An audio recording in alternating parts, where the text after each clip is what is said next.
Justice for Mobad. No justice, no peace. My people, this is so sad. This is indeed a shameful act from Mama Mobad Abosede. Chai! What do you expect from a mother who lost her son? Instead of mourning her son that she just lost, she was crying that the son promised to give her money before he died. What did you expect from such woman? Iya Mobad was never fighting for justice for her son. She was fighting for her pocket. This is a shame. Karimo, WUMMI sister, don't come out. She don't come speak on Iya Mobad new car gift from WUMMI team. As una know, they gift Iya Mobad car yesterday from King White. Now Karimo come dey ask what is the way forward. They don't buy your conscience. Not be say you even fair day for justice for Mobad, but as a mother, this is a shame to you. Karimo really speak for inside this video. She talks some kind things, expose WUMMI and Iya Mobad what they are up to. Why WUMMI use her team take gift Iya Mobad car wey be say na dead on arrival, you no even dey work, you know dey waka. Na they still take bribe Iya Mobad. So DNA dey come. A lot of things wan dey happen. Make we lis ten to Karimo. Make all of us sit down lis ten to this analysis. How she expose Iya Mobad plan. Why they gift her that car from a WUMMI team.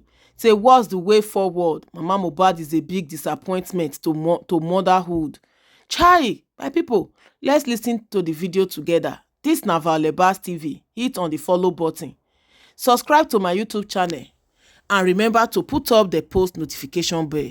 Whosoever that used Mobad money unjustly will see the wrath of God. Justice must prevail. Ẹ̀yin choke àdúrà kí kàdúrà dákẹ́ kó má sọ̀rọ̀. King White ń choke ẹ̀yin àbí bẹ́ẹ̀ kọ́ ẹ continue ẹ ṣe kí ni ẹ continue. Ọmọ yín kú ẹ̀ ń kọ́lé lọ, ọmọ yín kú ẹ̀ ń ra mọ́tò, ọmọ yín kú ẹ lọ gbọ́jà ní dépò wọ́n wá já ọjà sí ṣọ́ọ̀bù yín, ọmọ yín kú ẹ di mílíọ̀nìà.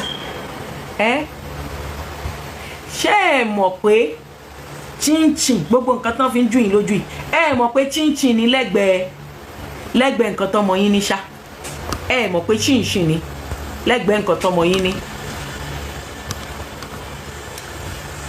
ìyá àmùtẹ́ wá gbé dání tẹ́ ìyá Mohbad ẹ nídìí 40 research mo ra ẹ̀kọ́ fún mi lẹ́yọ̀kan mo ra ẹ̀kọ́ fún ọ̀nà pọ̀ dúndùn yẹn ló máa jẹ́ kó má like ẹ̀ try ẹ̀ náà mo ti ń jẹ́ ẹ̀kan lọ.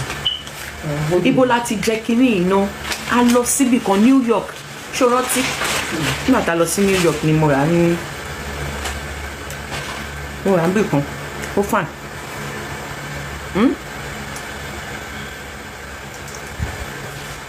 ya Mohbad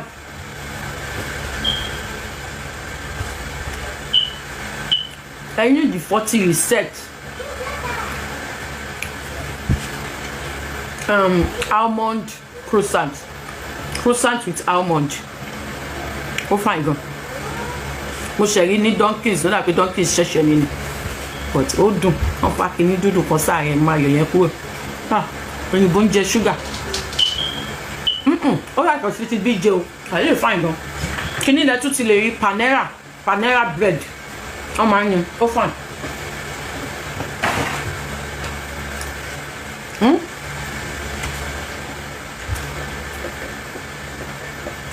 Ìyá Mohbad aṣáná ó lè yọ̀ǹda Liam fún yín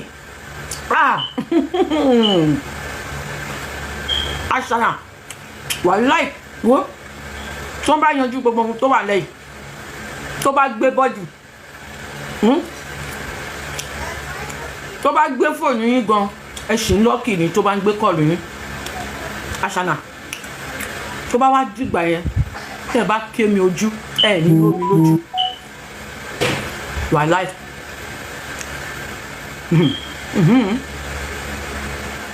Mi dẹ̀ lè sọ pé wàláì mi lè sọ pé you want some? Yeah. Take. Mi lè sọ pé Ṣànà ló kó sí yín lọ 100%. Because number one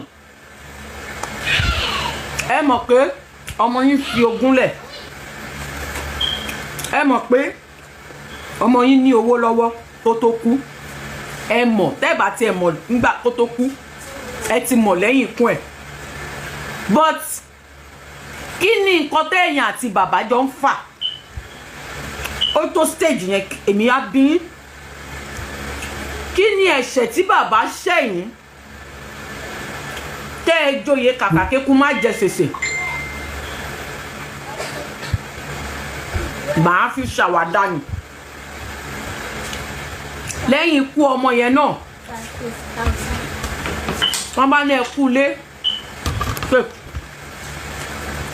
bá where are you taking croissant wọ́n bá ní ẹkú lé ẹ̀yin jò sí mi o wọ́n bá ní ẹ káàbọ̀ ẹ̀yin jò sí ni o kú ti tẹ̀ jò sí kan ṣo náà lẹ́ ń tẹnu mọ́ bí ìta di tí ìyá Mohbad ṣe títí ń dùn yìí ni jòsí kan ṣo ilẹ̀ ń tẹnu mọ́ láti January títí di December jòsí náà ni ìyálà ìyá nǹkan tí Àṣànà fẹ́ fún yín ọmọ yín ní ó ní ìyálà ìyá ẹ̀ nílẹ̀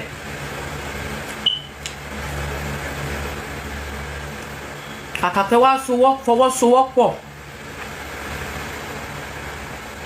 wọ́n bàbá ọmọ yín ìyá Mohbad ṣé Àṣànà náà ló dá sí yín tó yẹn ṣé ń gbé yín débẹ̀ bóyá 2 weeks ago àbí nǹkan kan ọjọ́ Friday ló jẹ́ Àṣànà sì wá kí yín bí tẹ́ wà o wọ́n bí pé antenna mi ó bàdì gan ìyá Mohbad ìbá dáa kẹ́ ẹ ronú pìwàdà mi tí ẹ ṣìpẹ̀ fún yín mọ́ lọ́wọ́ yìí ìyá Mohbad ẹ jẹ́ kí n tún wá sọ nǹkan kan fún yín ìyá Mohbad mọ́tò tó rà fún yín yìí tọ́ta yín bá ń lọ tí mọ́tò yẹn bá lásídẹ̀ǹtì ńkọ́ ìyá Mohbad ẹ mọ̀ pé ọ̀rọ̀ yín dàbí ẹni tó tán fẹ́ sún jẹ tó lọ fòrí para tó lọ súnmọ́ná tẹ́ ẹ bá ń lọ tọ́ta yín bá lásídẹ̀ǹtì pẹ̀lú mọ́tò yẹn kọ́ ẹ ní lè ṣàtúnṣe mọ́ lásìkò yẹn Àṣànà jèrè yín láyé ó jèrè yín lọ́run nìyẹn tó bá wá jẹ́ pé lọ́run òkú àtòkú máa ń rojọ́ ẹ wá lọ máa rojọ́ nǹkan tẹ́ ẹ ṣe bẹ́ẹ̀ ṣe tún ẹ̀yin Mohbad ṣe sí ẹ lọ máa rò fún Mohbad ìyá Mohbad tó bá ń sọ pé wọ́n bílíkì wọ́n bíà wọ́n bílíkì wọ́n bíà ẹ̀yin lẹ̀ ń jẹ́ bẹ́ẹ̀ ó lè ọ̀dọ́kọ òun nìyí olójú kòkòrò ọlọ́ṣà ìgárá ọlọ́ṣà ẹ̀yin lẹ̀ ń jẹ́ bẹ́ẹ̀. Mama, do you have more?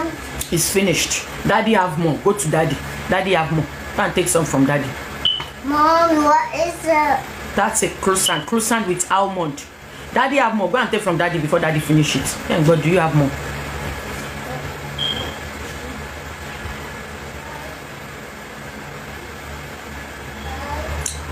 Eléyìí á pè yín á fún yín gbá tọ̀hún á pè yín á fún yín gbá ǹgbà ó lẹ fẹ́ ṣe yẹn dà ǹgbà ó lẹ fẹ́ ṣe dà.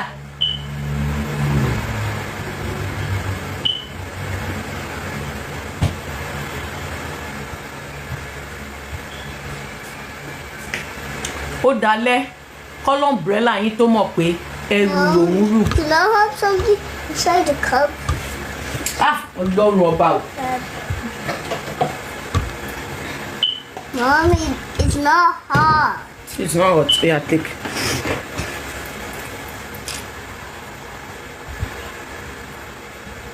Ẹ̀pà ò ní bóró mọ́. Bàbá Mohbad. Kò sí ẹ̀bẹ̀ tí màmá lè bẹ̀ yín. Ẹ má gba màmá padà o. Ẹ má fún wọn ní opportunity yẹn mọ́. Ó ti kọjá. Àsìkò yẹn ti kọjá. Tí ìyá Mohbad padà wá tó sunkún egbére wá ẹ sọ fún pé ẹ yọ̀ǹda ẹ̀ láyé ẹ yọ̀ǹda ẹ̀ lọ́run.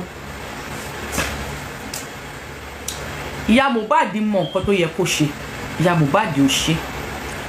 ìyá Mohbad is greedy. ìyá Mohbad dẹ̀ ń rán oró.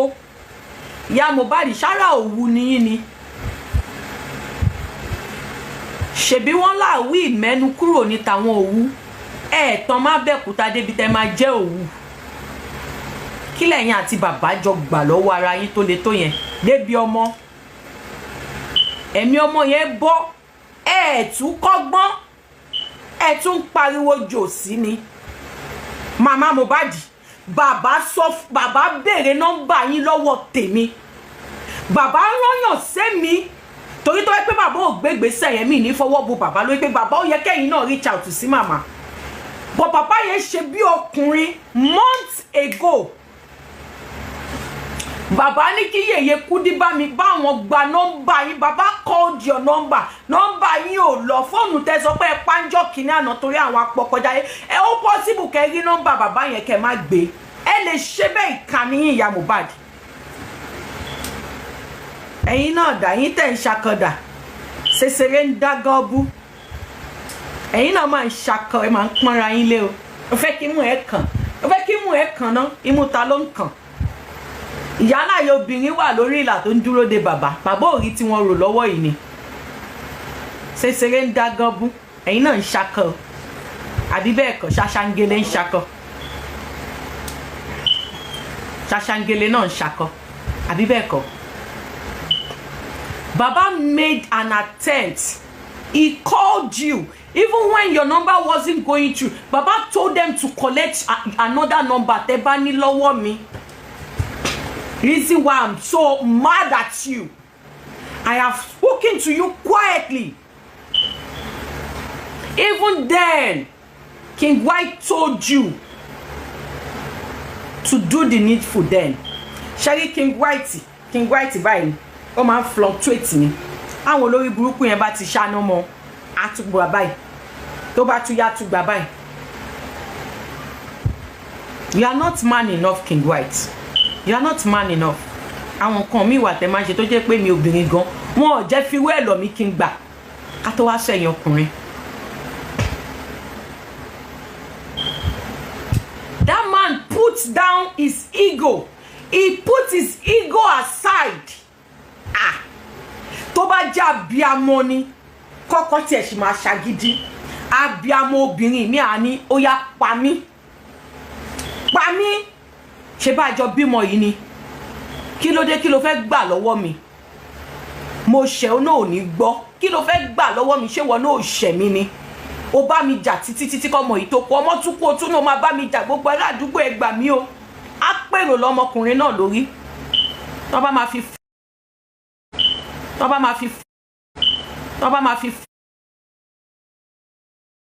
wọ́n á bẹ bàbá yẹn ẹ̀yin ò ṣe yẹn o bàbá yẹn tún wá béèrè nọ́mbà yín ibẹ̀ lọ́rọ̀ yín ti yà mí lẹ́nu pátápátá and I took permission from you. I said, should I give him your number? You said no. Kí n jẹ́ kí mú ẹ kàn náà bí mú ẹ máa kàn bí mú ẹ ò ní kàn ẹnu ẹ lẹ́wà yẹn ẹ máa jẹ́ kẹ́ máa mú o kẹ́ ẹ máa yọ ẹ̀kẹ́ kẹ́ ẹ kó pọpọ́ọ̀fù sẹ́kẹ̀ kẹ́ ẹ mú rógbó Abẹ́òkúta gan kẹ́ ẹ dì sẹ́kẹ̀ pẹ̀lú ara ẹ lẹ́wà ẹnu ẹ lẹ́wà yẹn tí kì í bólówó nú kí ló dẹ̀ tún kù ẹ ti ń kọ́lé lọ ṣọ́ọ̀bù ti dúró mọ́tò ti wà ńlẹ̀ kí dẹ̀ kù tẹ́ bá wá ń dráìvọ̀ ẹ wá sọ papọ̀ pẹ̀lú àwọn pákìn olórí burúkú pákìn ọdún gbọ́hun tẹ́ máa ń pákì yẹn àwọn irun jẹ́ẹ̀lì wèrè ṣáyé dẹ̀ tún ṣì ń ṣerun jẹ́ẹ̀lì àwọn èsì gan ò ṣerun jẹ́ẹ̀lì wọn. kí lẹ̀ ń pè mí fún. mo rántí nǹkan kan èèyàn kan sanwó pọ̀nmọ́ fún mi ẹni yẹn sanwó pọ̀nmọ́ fún mi mi ìrántí conversation mi àtẹni yẹn mọ́ you paid me $50 owó pọ̀nmọ́ if you are here watching me send me a message again ó yẹ kí n ti send ọjà yín but mi ì rí àdírẹ́sì yín please babe omi yìí ṣé kí n paná díẹ̀ mi mọ̀ ọkọ tó fẹ́ fi ṣe o ó ti wo ẹ fẹ́ ra pọ̀nmọ́ lọ́wọ́ mi but mi ìrántí àdírẹ́sì mi please chat me up again please I will make it up to you màá bá yín fi sí ó yẹ kí n ti send ẹ̀ kẹ́ ti receive ẹ̀ gan but mi ìrántí àdírẹ́sì yín mọ́ ẹ jọ̀ọ́ chat me up last week ilẹ̀ send owó yẹn sí mi please if you are the person màá bá yín fi sí òun ni mo ti sọ́ńbì báyìí èèyàn kan máa sọ pé mo gbowó pọ̀nmọ́ mi send pọ̀nmọ́ sóhun tó bá jẹ́ ilẹ̀ san $50 owó pọ̀nmọ́ fún mi chat me up please so I can see your chat again. You know I receive a lot of text message every day so ó máa ń bo èyí tí mo ti ní tẹ́lẹ̀ mọ́lẹ̀ ẹ send how do you do it to Georgia send me a DM I will mail it to you please I have pọ̀nmọ́ available ẹ bá mi ra pọ̀nmọ́ ẹ jọ̀ọ́ so ẹ send the message sí mi so that màá lè lọ bá yín send ẹ láàárọ̀ là màá dẹ̀ bá yín fi sí torí yẹ kó ti dọ́dọ̀ yín gan pàápàá mo wo orúkọ tẹ́ fi sanwó fún mi yẹn mo wo lórí Facebook Messenger mo wo lórí àbí Instagram dẹ̀ ni mi rò pé mo yẹ Instagram mo wo lórí TikTok Riobo thank you jàre ó dà pé ẹ̀yin náà rà lọ́wọ́ mi ẹ ṣé gan ma so mo wo lórí TikTok mi ìrorúkọ yín mi ìdẹ̀fẹ́ ìjẹ̀bú pọ̀nmọ́ jẹ̀bú mi ìfẹ́ kéèyàn kan sọ pé ó ra pọ̀ ó kun sanwó fún kò sẹ́ndì pọ̀nmọ́ mi ẹ jọ tó bá jẹ́ yìí ni ẹ reach out sí mi pé ẹ̀yin lẹ sanwó fún mi o ṣe mọ̀ kẹ́tẹ́ bá reach out conversation wa tẹ́lẹ̀ ó máa gbé wá ṣe mọ̀ so màá send ẹ̀ fún yín màá bá yín fi sí toró delay màá bá yín fi sí. ìyá Mohbad àwọn SU gan ò ṣe packing gel mọ́ ṣùpọ̀ olórí burúkú yìí náà ni ẹ̀ẹ́dẹ̀ ṣe all back díẹ̀ bóyá ọpọlọ yín á settle gbogbo ọpọlọ yín lẹ ti kó sáàrin orí ẹ wá ronú straight mọ́ mama yes anywhere it will reach there just send me a DM please I have them available pọ̀nmọ́ jẹ̀bú gbogbo nǹkan tó yẹ kẹ́ ẹ fi ronú ẹ rẹ́ mi tó bá yá tó bá ẹ rí mi máa ń bomi sórí mi ni bóhùn yìí kẹ́ bú mi ẹ̀yin lẹ́mọ̀ kó kàn mí bá dalẹ̀ tó bá yá sí kí n tó sùn máa wọ ṣáwà máa ṣómi sórí bí mo tún ṣe dálẹ̀ yìí ó tún fine ṣé ni ya Mohbad máa kó gbogbo ẹ̀ pápápá sókè báyìí kí ló dé ṣógun láyé ni ẹ̀ẹ́dẹ̀ ṣe all back díẹ̀ bóyá ẹ ronú straight ju ṣùkú tẹ̀ ń ṣe all the time lọ if you don't want it put it down. Ya Mohbad ẹ máa jẹ ìyá ẹ. Mommy, not ever.